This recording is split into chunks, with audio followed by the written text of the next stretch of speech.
In the name of Allah, the most gracious, the most merciful. Welcome to our discussion about the project presentation. I am Ghayth Saraqbi and I have with me my classmates, which are Abdullah Al-Mhanna, Iyas Al-Dakhil, Ala Al-Sagir, and Muhammad Al-Safan.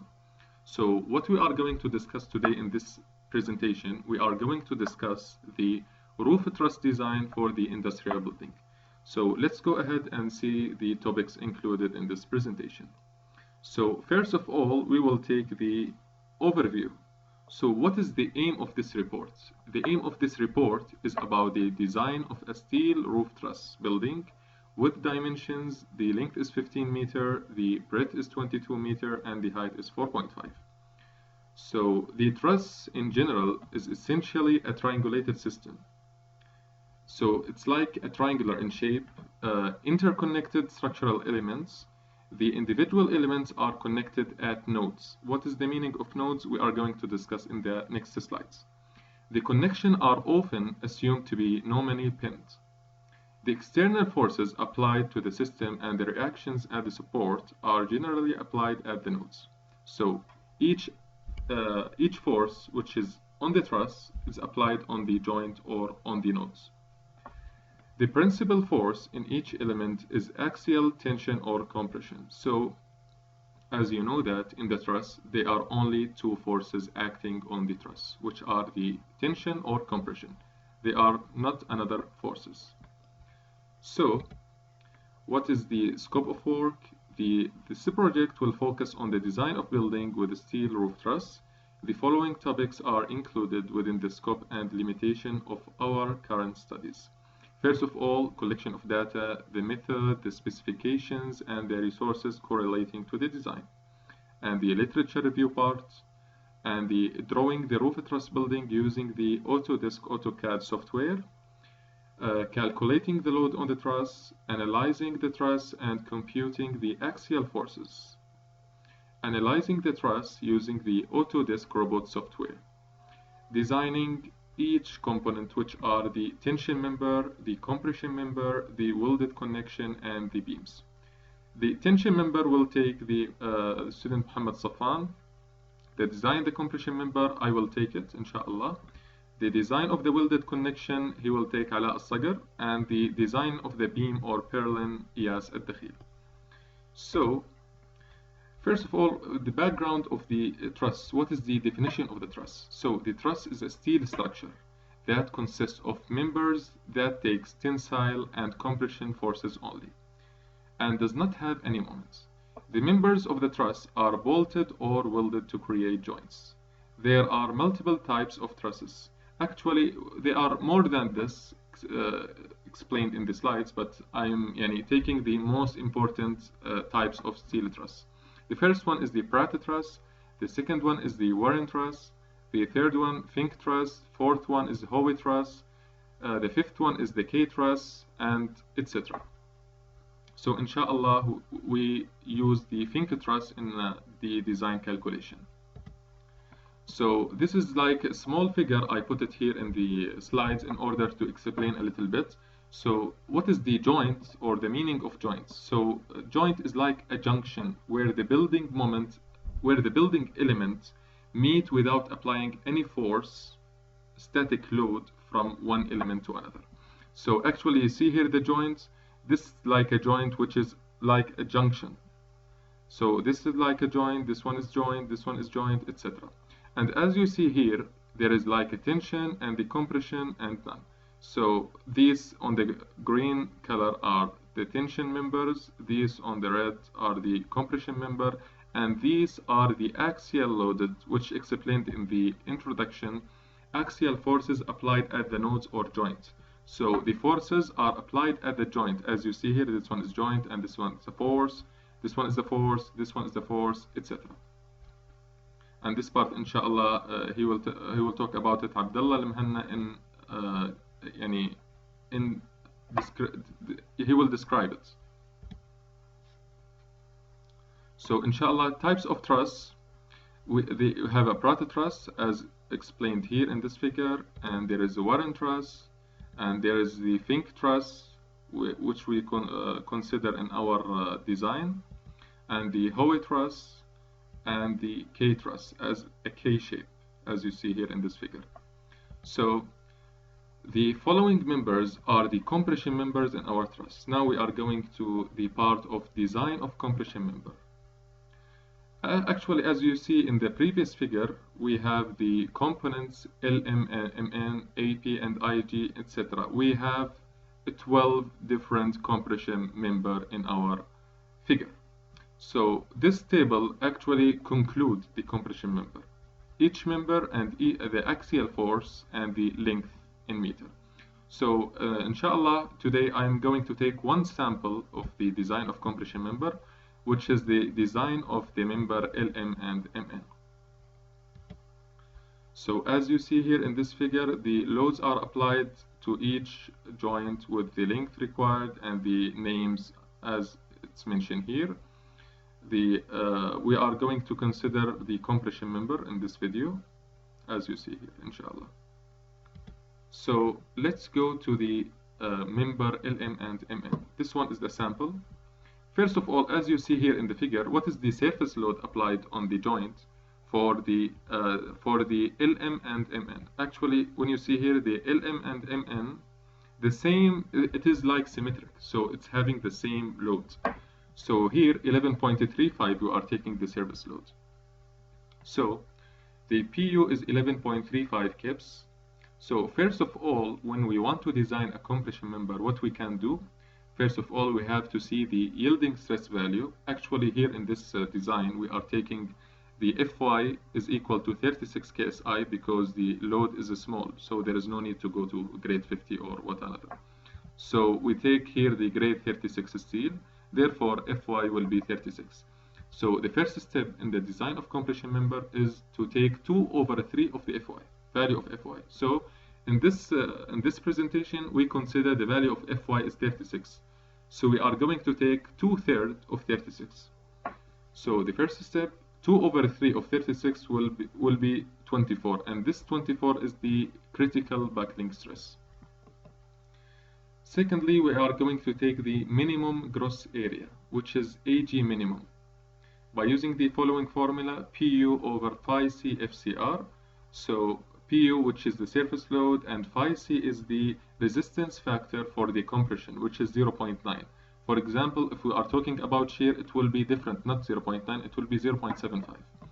So the minimum gross area, it will be 0.53 inches square, and the calculate the radius of gyration. As for the AIST manual code, it should be less than 200. When we are going to take the radius of gyration, it should be less than 200, as you will see in the few moments. So the minimum radius of gyration, KL over 200, when we substitute in this formula, the L is 2.019, as it's mentioned here in the table. This one is 2.019. And the 3.28, because this one is meter, so you have to convert it into feet and convert it into inch. So we multiply by 3.28 and then we multiply by 12.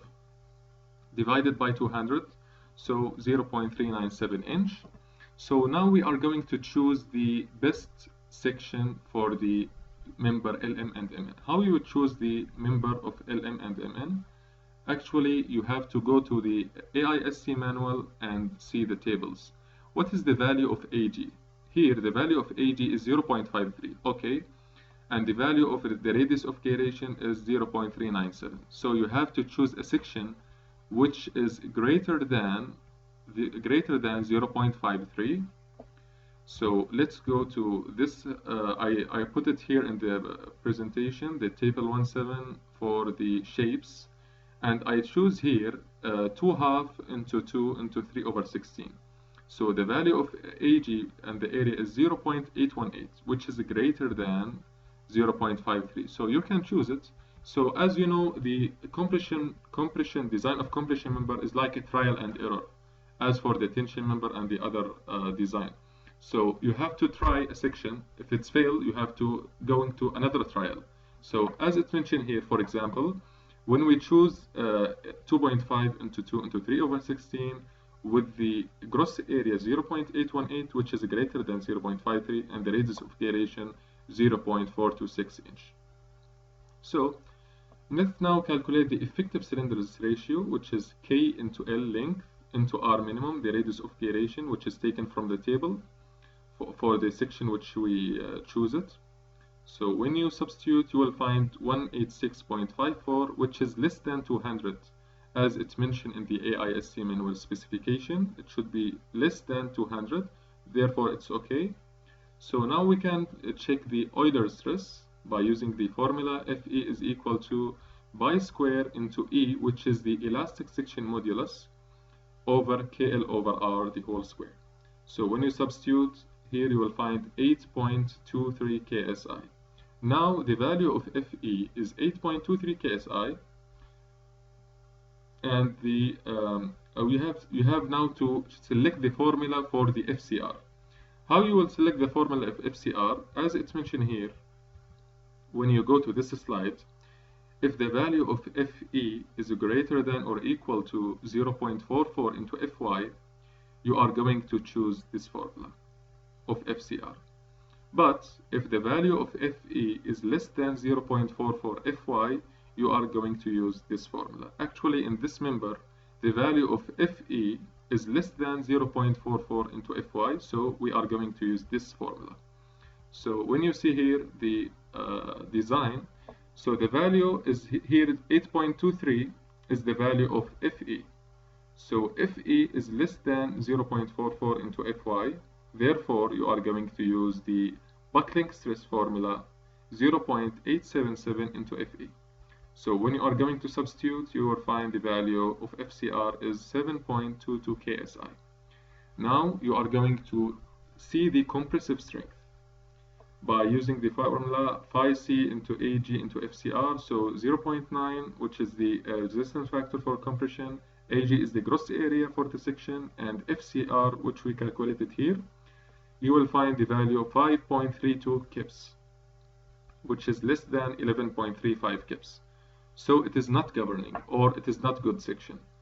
So the value which you find it from the compressive strength, it should be greater than 11.35. Therefore, otherwise, how this load can resist the load which come on the member? So you cannot use this section because the load for 5.32 is less than 11.35. So therefore, you cannot use it. You have to go to another trial, and you have to remove this section and choose the other section which is most suitable for the design. So now we are going to try a critical buckling stress of FCR is 7.22 KSI. From where we are getting this answer 7.22 KSI? Actually, when the section failed from the first trial, you have to go to another trial as I explained before, and you will choose the same value of the critical buckling stress here. So if here 7.22, you are going to use in the second trial FCR is 7.22, and you are going to repeat the same procedure again.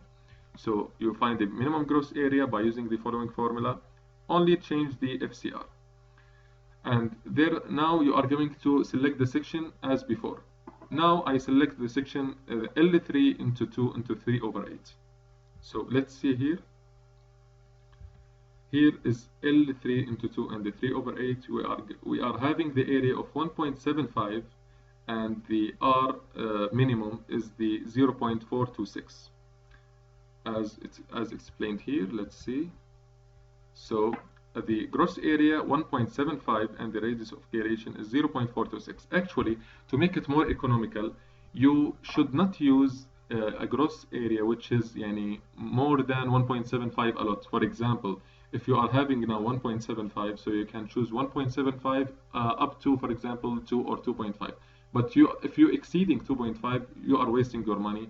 So it is not economical design. So you have to choose the nearest gross area to the section here, which is 1.75. So now we choose 1.75. It's okay, acceptable, and the radius of gyration 0.426. And you are going to select the effective cylinders ratio. How you'll calculate it? By using this formula, KL into R minimum, and you are going to convert from meter into inch. So 186.54, which is less than 200, as it's mentioned in the AISC manual specification, so it is okay, acceptable.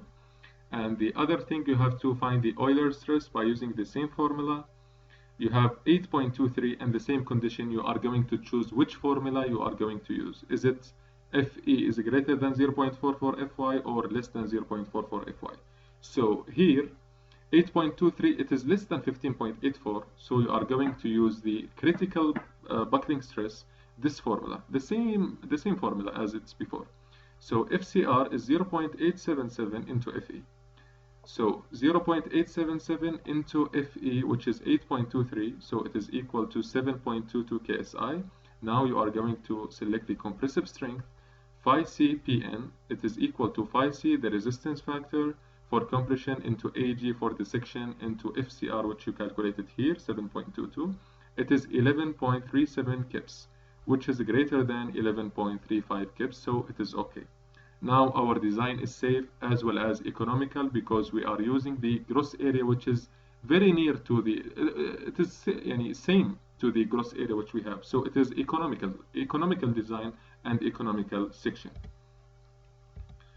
And here is the formulas, and here is the section which we take it. It is an angle section, and the section, it is dimension L3 into 2 into 3 over 8.